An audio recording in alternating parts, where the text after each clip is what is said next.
আসসালামু আলাইকুম বন্ধুরা, আমার মাথা উঠে ভিডিওটা আপনারা দেখেন যে আপনারা ভিডিও কর্তা, তাদের কোনো সমস্যা নাই। একটাই কথা বলবো যে আল্লাহ তাআলা আপনাকে সৃষ্টি করে দিয়েছেন পর্দা করার জন্য, কিন্তু বেপর্দা চলার জন্য না। কিন্তু আপনারা এইভাবে ভিডিও করেন, এই যে এইভাবে লাফানি আরম্ভ করেন, এটা কি ভিডিও হলো? করার পরে আপনাদের দুই চোখ দিয়ে কোন জায়গায় আছে এটা আপনার নিজে জানেন না। লাফাইতেছে মরার পরে গ্রামবাসীরা তারে কোনো ওই বড় স্থান দেয় না যে তার গ্রামের মাঝে। তার মতো ওই অবস্থাটা আপনার হইব। এবং আমি আপনারা সবাইকে মা ও বোনেন যারা আছেন টিকটক করতেন সমস্যা নাই, পর্দার ভিতরে বা বুর্গা লাগাই আপনারা টিকটক করেন, তাদের কোনো সমস্যা নাই।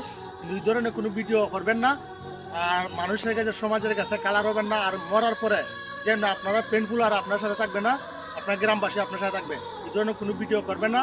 ছোট ছোট বাচ্চা হলতে, বয়স্ক মুরব্বী হলতে, আমরা যুবক কুলাইনতে এই যে ভিডিওটা আমরা দেখি, এই মতো লাফালাফিও করবেন না।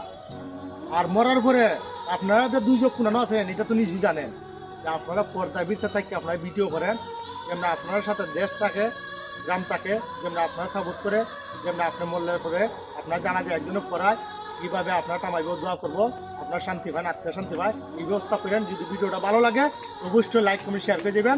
আর ধন্যবাদ, আমার পাশে থাকবেন। আর ভুল হয়ে থাকলে আপনার কমার দৃষ্টিকে দেখবেন। আসসালামু আলাইকুম।